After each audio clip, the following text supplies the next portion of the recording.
Heinz Lima Verde. Tudo bom, cara? Tudo ótimo. Prazer te receber aqui. Prazer Temos meu. algo em comum, né? Pois é, eu tô te olhando, eu tô achando que alguma coisa... Parece que eu tô me vendo. Está refletindo, claro que um pouco mais largo, no aqueles caso. espelhos que Sim, que larga um deforma a pouquinho. E para você é o espelho que diminui a imagem. Cearense, Heinz? Cearense. Com esse nome, Heinz? Com o nome de Heinz, né? O meu pai, ele foi criado por um alemão com esse nome de Heinz e colocou essa homenagem pro Você é pai filho adotivo. único ou não? Não, tem eu e outro irmão. E o outro como é que chama? Hermes. Hermes, mas... Mais calmo. Mas ele gosta de H, hein? Gosta. Heinz, Hermes. E aí ele colocou esse nome. Eu acabei indo morar no Rio Grande do Sul, terra onde tem uma colonização alemã bem forte. Aí você tá mais, né? E aí é o que os meus alunos que tinham descendência alemã falavam, né? A gente tem nome de Francisco, de Antônio, não tem e nada. você que é cearense tem nome de Heinz. Heinz, e essa vida de artista começou no Recife, começou no... Não, eu sou do interior do Ceará, né? Você é do interior do Ceará? Crato. Na verdade, começou lá, eu ainda com trabalho amador. Mas essa vontade desde do teatro... a infância? Desde a infância. Eu comecei fazendo teatro com 10 anos. E aí, a partir daí, eu fiquei no teatro amador até mudar. Né? Com 16 anos, eu fui morar em Porto Alegre. Essa cena do teatro amador lá em Pernambuco é forte? Lá no Ceará. No Ceará, desculpe. Isso, é forte. E era mais forte ainda. Hoje se profissionalizou bastante, né? Assim, tem alguns grupos que já estão lá do interior mesmo, que estão na circulação nacional, do tipo do palco giratório do Sesc, e outros grupos que despontaram nacionalmente, mesmo a partir de grupos amadores. Mas a cena, o que antes era grande era esse movimento amador.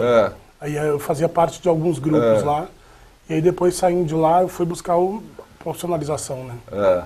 E aí hoje você está aqui em São Paulo com essa temporada do o fantástico circo teatro de um homem só, que é você. Só em cena. Só e bem acompanhado da plateia, né? De onde vem essa referência do circo para você? Olha, do circo desde muito cedo. No interior, o que era legal fazer no interior do Ceará naquela época, né? Ou seja, nos anos 70, eram as festas populares, as procissões, festas de santos. Ainda são vivas essas manifestações? Muito. Ontem mesmo eu falei com a minha mãe lá no Ceará, e ela falando da procissão da Nossa Senhora de Fátima ontem, assim, é um evento na cidade. É um evento na cidade. E é esperado, pra gente que é criança, tem um parque de diversão, tem a festa, tem a aglomeração de gente, tudo isso. E aí também vinham os circos, né?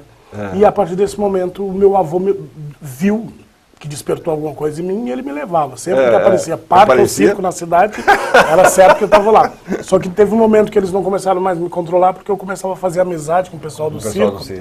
E era sempre montado perto da casa da minha avó. E chegava um circo, eu não ia mais em casa. Eu ficava o dia inteiro na porta do circo, até fazer amizade com todos. Quando a gente fala em circos, existem circos e circos. E circos, Então você tem aquele circo circo maravilhoso, os americanos, com aquelas lonas fantásticas, com fio de segurança. Porque bancadas estofadas, e tem o circo... Sem lona. Sem lona, até o sem lona. Que é o tomara que não chova, que ainda bem que está lá no Ceará. É só o pano em volta, aquele pano em volta e nada em cima. E o melhor é que na minha época de infância, hoje ainda tem bastante, mas tinha um circo que era metade circo e metade touradas. Metade touradas. Tourada com... É mesmo? Na metade do espetáculo, o circo se transformava numa tourada. Ou então num ringue de luta. Era um circo bem versátil. Caramba. E eram espetáculos maravilhosos, né? Isso faz parte da minha... E o circo-teatro também era forte?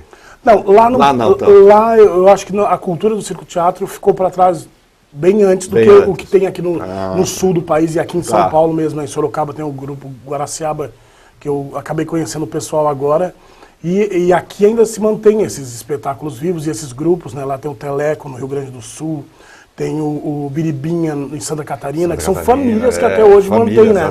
Esse estilo de trabalho, o circo-teatro, e que leva multidões. Você chega na cidade, tem gente que... E vai passando, né? O vô falou pro filho, e o filho já fala pro neto, e fica aquilo, ó, vai chegar o Teleco, tá esperado na cidade, né? E o circo-teatro é muito curioso, porque vamos dizer, você tinha, não sei se todos eram assim, mas alguns que eu cheguei a ver, você tinha as atrações normais do circo, o palhaço, o malabares, a bailarina, não sei o que, e em determinado momento entrava uma peça. Isso, aí ou um show de cantor. Ou um show de cantor. As peças ou era uma grande tragédia, aquelas de cortar os pulsos, ou era uma comedinha leve, uma coisa, né, mais digestiva. Mas e alguns textos eram clássicos. Clássicos, né? Que é o que eu falei, o Céu uniu os dois corações. Céu uniu dois corações. O Ébrio, né? Tem um monte de... O Ébrio do Vicente Celestino. Isso. Então tem um repertório enorme, né? Aqui em São Paulo, só para registrar, né, os Fofos em Cena é um grupo daqui de São Paulo que trabalha nessa linha de recuperar esses antigos textos e encenar, colocá-los em cena novamente, mais ou menos da forma como eles eram encenados nos anos 20, nos anos 30, 1920, 1920, quase 100 anos atrás, né? Inclusive a Mulher do Trem, que está dando essa celeuma aí agora, lá com o Itaú Cultural, né? Mas daí veio, então, o teu interesse pelo circo? Daí veio o interesse pelo circo e pelo teatro. E aí, seguindo o teatro, né? Porque perto da casa da minha avó, onde eu ficava a maior parte do tempo, tinha uma escola de teatro na cidade, uma escola de teatro, de música, de dança, que é uma sociedade de cultura artística da cidade. E foi lá onde eu comecei a fazer todo o meu trabalho, né, essa minha preparação artística, né, que é uma maestrina, uma pessoa que ama a cultura e a arte local, é a Divane Cabral, e ela fazia de tudo e ela mantém essa escola até hoje. O legal é isso, é viva a escola e várias gerações já passaram por lá e a gente era uma preparação, né? Você tinha aula de canto coral, de teatro, quem queria seguir pro piano, pro violão, né, a dança, tudo dentro dessa escola. Uma espécie de um Actors Studio de Crato. E mini, e mantida por doações e pelo governo e por várias... e se mantém até hoje, né? E a partir daí que eu comecei... A Fernanda vai tirar uma foto da gente. Opa, que bom! Às vezes eu fico natural nas fotos, às vezes não fica muito legal. Quero ver depois. Mas aí é a partir daí que rolou essa paixão pelo teatro, né? Dos circos. E aí eu comecei no teatro, daí não tive mais como escolher nenhuma outra profissão, porque era minha. Não contaminado, tinha, né? É complicado, eu não me penso fazer outra coisa desde então. Estou trabalhando profissionalmente há 21 anos agora, né? Então... E lá no Rio Grande do Sul você manteve? Aí eu cheguei no Rio Grande do Sul e fui procurar trabalho. Seus pares. Fui procurar meus pares lá, né? E aí encontrei muita gente legal, trabalhei com muitos grupos, em vários espetáculos, né? Rolaram prêmios, rolaram cabeças também, mas rolaram prêmios. Rolaram prêmios. Com esse trabalho que eu fui lá. E aí em 2006 eu conheci essa diretora que criamos esse espetáculo e escrevemos junto. Ela dirige, que é a Patrícia Fagundes. Ela me levou para fazer um projeto dela que eram 3 espetáculos de Shakespeare. Ela já tinha montado o Macbeth e eu fui participar do Sonho da Noite de Verão e da Megera Domada. E a partir daí a gente começou a trabalhar, se deu muito bem e ela acreditou na minha vontade de fazer esse espetáculo solo. E comprou a ideia. Comprou a ideia, porque isso eu já tinha... E aí eu tentava fazer um solo há algum tempo, porque eu queria botar na cena essas minhas experiências que eu tive que ter para sobreviver de arte, morando longe da família, né? Bem longe. Bem longe, no Ceará, extremo do país. E eu fiz de tudo, assim, eu trabalhei em eventos, eu trabalhei em teatro infantil, eu fiz show em boate gay, como drag, eu fiz tudo que você pode imaginar para sobreviver. E é isso que eu queria levar para a cena e foi isso que a gente conseguiu colocar dentro do espetáculo. Vamos ver um trechinho aí do fantástico circo Teatro de um Homem Só, que está em cartaz lá no Parlapatões às quintas-feiras. Hoje tem, às 9 horas da noite. Depois a gente continua o nosso papo aqui com Heinz Lima Verde. Lá vem o circo. E o povo anuncia. E a garotada pula de alegria. Tem sem juízo, fez feliz a todo mundo. Mas no fundo não sabia que seu rosto morria. E o canto do sorriso que seu povo não sorria. Beija-me com todo o teu amor. Senão eu morro de ciúme. Ai, ai, ai, que coisa boa. O beijinho do meu bem. Dito assim parece o feitiço de ninguém. Ai, ai, ai, que coisa boa. Que gostinho divinal. Eu ponho a minha boca nesse chá de coral. Just singing in the rain. What a glorious feeling now. Yeah, yeah. La la.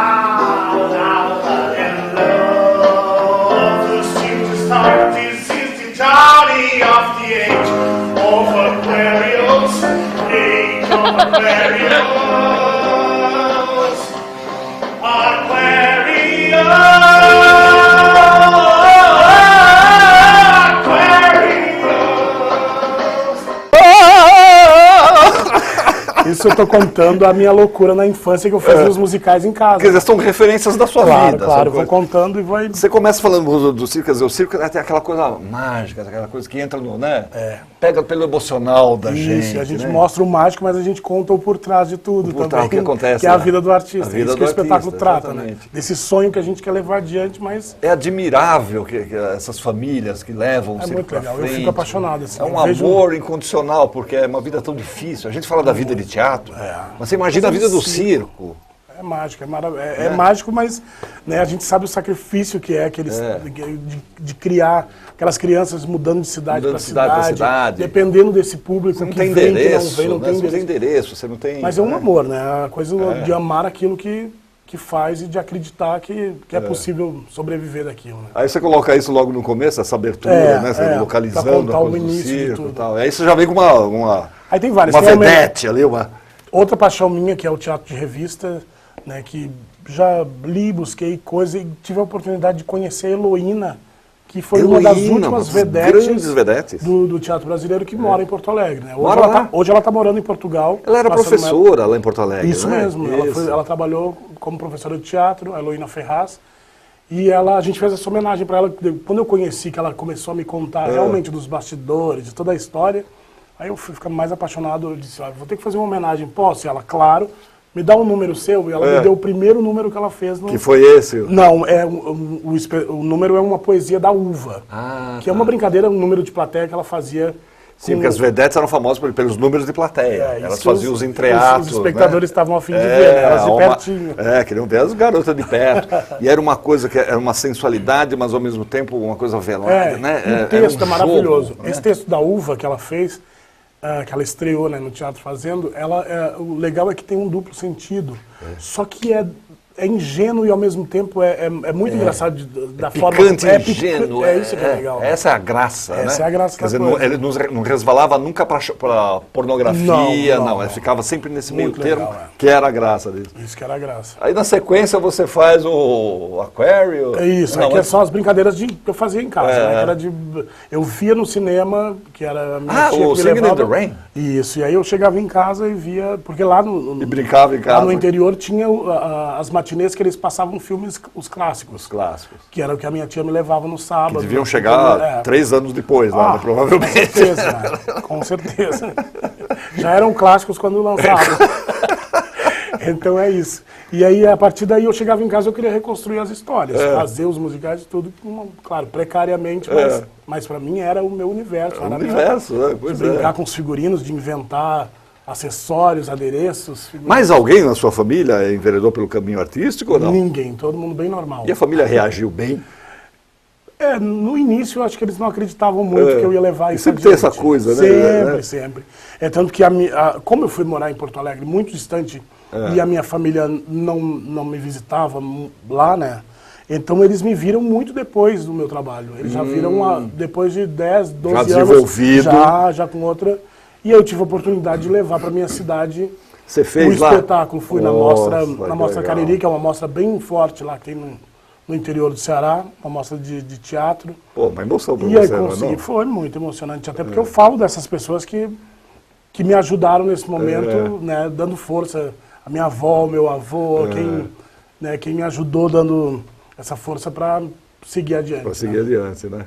Legal, foi bem emocionante. Você já passou por várias cidades, vários estados? A gente fez a circulação nacional do Palco Giratório em 2013, mas o espetáculo estreou em 2011. Então, desde 2011, a gente faz alguns festivais, até Festival de Circo já convidou. O espetáculo não é um espetáculo de circo, né? Não é circense. Eu não faço malabares, eu não faço acrobacia, mas ele fala desse universo, né, de uma forma poética, desse universo do artista popular, do artista que busca o público onde quer que Onde ele esteja, estiver, né? né? Tem que ir atrás. Então, a gente estava comentando antes de começar o programa, quer dizer, tem toda uma linhagem de palhaços, né?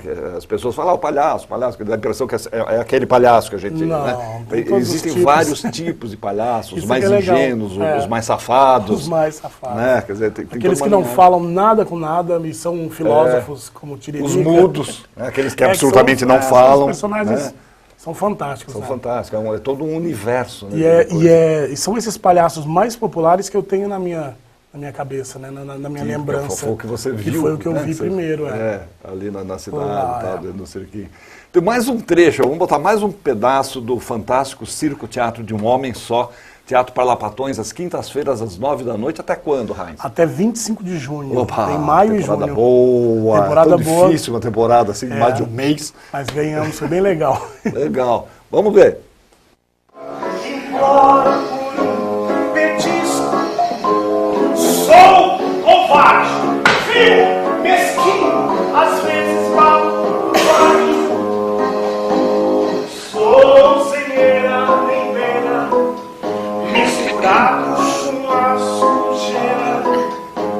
Sou cachorro sem raça, sem grana, sem lei, sem graça. Transformação. Eu me transformo. Nós nos transformamos em alguma coisa que não sabemos o que é. Eu tô vendo ali que você usa vários figurinos, você vai trocando em cena, você vai...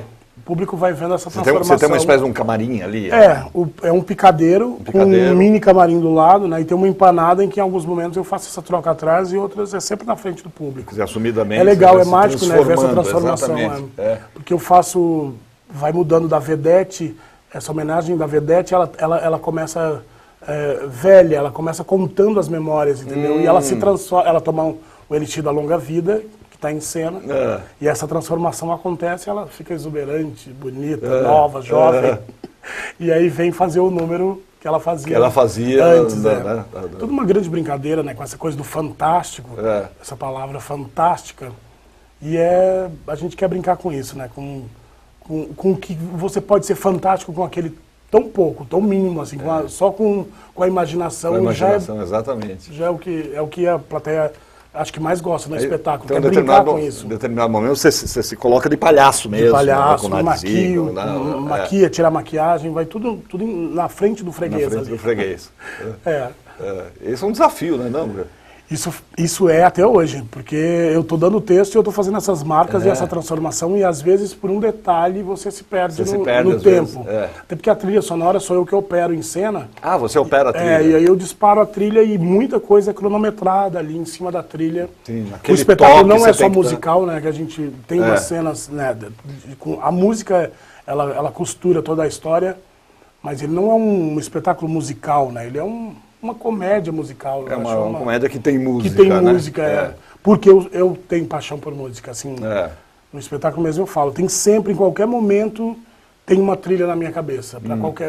Às vezes eu fico rindo sozinho em algum lugar, porque eu encontro umas trilhas para alguns ambientes naquele momento. Então eu sou fascinado por essa coisa da música, do ritmo, entendeu? Sem preconceito com qualquer música. Eu adoro e sempre vejo o lado bom de cada música, de cada estilo. O fantástico Circo Teatro de um Homem Só, Heinz Lima Verde, até 28 de junho? 25 de junho, Teatro Parlapatões, Espaço Parlapatões, Praça Roosevelt 158, quintas-feiras, 9 da noite. 9 da noite, sempre às 9. Sempre às 9, legal. Poxa vida. Depois daqui você já tem uma agenda para... A gente vai fazer o Rio de Janeiro no Festival de Inverno, que tem na Serra. Mas é final de julho. Final de julho. Legal. Aí o espetáculo toma uma parada e depois... Você está ficando em São Paulo, então? Eu estou ficando aqui em São Paulo. Tenho muitos amigos e fazendo novos amigos. E bem legal, eu adoro. São Paulo eu acho que tem... Esse espetáculo ele fala muito disso, desse sonho. E São Paulo eu acho que tem muita gente com vários sonhos, e sonhos diferentes, sonhos de tamanhos diferentes. E o espetáculo fala disso, que é levar adiante, independente de qualquer obstáculo, a gente tem que levar adiante, porque a vida é sonho, não é mesmo? A vida é sonho. Heinz Lima Verde, grande prazer, cara.